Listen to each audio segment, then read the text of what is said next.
What's up guys? 343 dropped a blog post regarding co-op coming to campaign earlier this week, and I wanted to break it down and give my thoughts on it. So let's jump right in. The current planned date for co-op flighting is in the week of July 11th. If you're interested in participating in the flight, make sure you're signed up for the Halo Insider program. The first bit of news is that co-op save progresses will now count towards your main solo playthrough if you want. One of our core principles is that we don't want to require you to have an isolated co-op save. Of course, you can use a separate save slot for co-op if you want to, but we wanted to give players the options to have co-op progress count towards your main playthrough, if that's how you want to play. Every player's progress will carry over to their own personal saves as well. We also wanted everyone's progress to count towards their own saves, regardless of who the fireteam leader is. I've played a number of co-op games where player 2's progress essentially doesn't count, and I've always found it disappointing.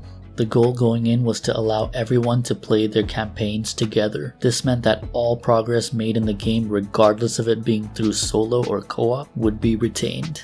I actually really like this. I don't think anyone was asking for this, but this kind of seamless progress was missing in the co-op experience in previous Halo games. The way we are handling this is through something we internally refer to as No Spartan Left Behind.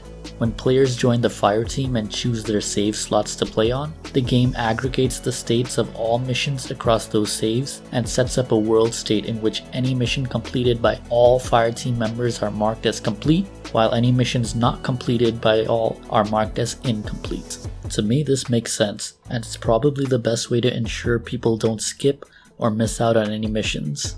What this means is that any unlocks you find in co-op are retained in single player. So if you're having a really hard time collecting a skull, you can get in a game with a friend, and if they collect it while you're in that session, you'll get it too.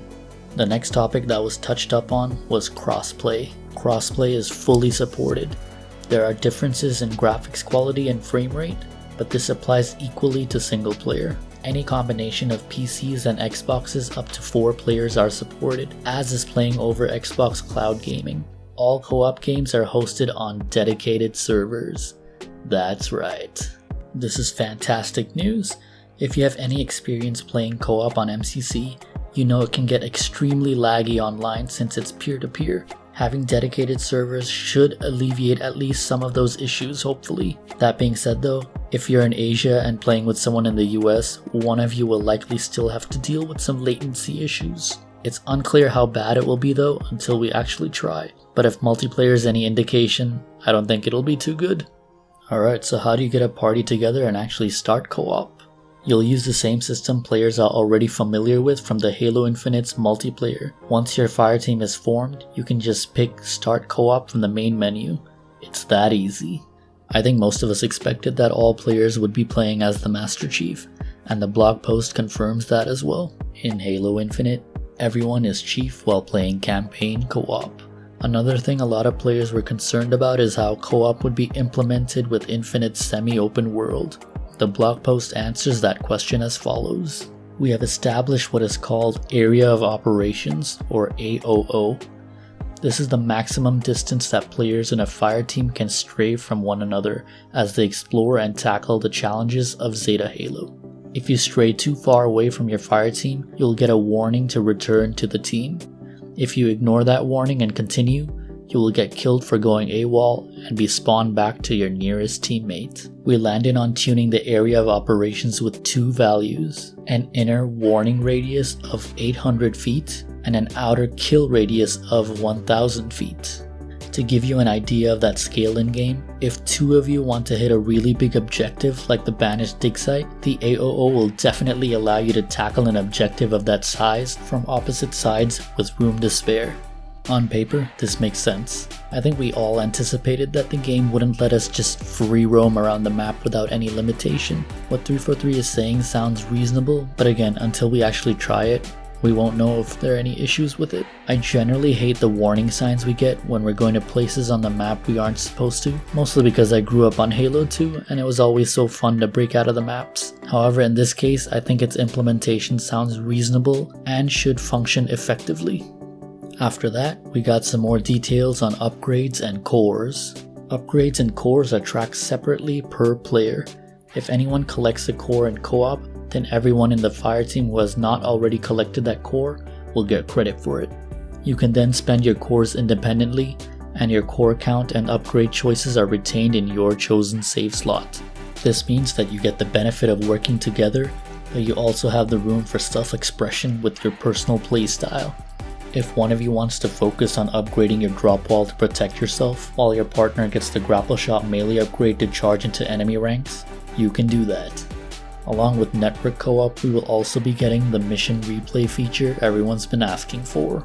In both solo and co-op play, you can open your TAC map, highlight a completed mission, and then choose replay. You will then be prompted to select the difficulty and be offered to activate any skulls you or your teammates have collected. The interviewer then proceeds to ask if we can bring our new upgrades to the earlier missions, for example a fully maxed out drop wall into the first mission. Yes. This opens up all new ways for players to experience those earlier missions, and we can't wait to see what experiences folks have with that.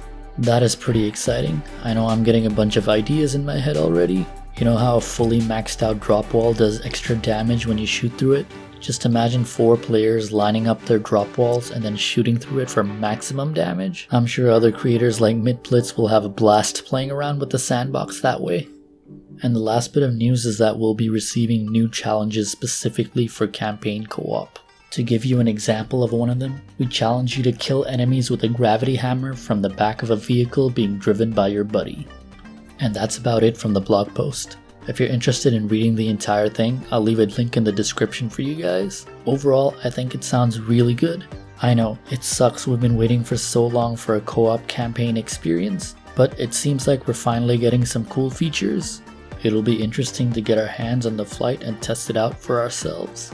If you guys enjoyed the video, hit a pedigree on that like button and subscribe for more Halo content. I'll see you guys in the next one.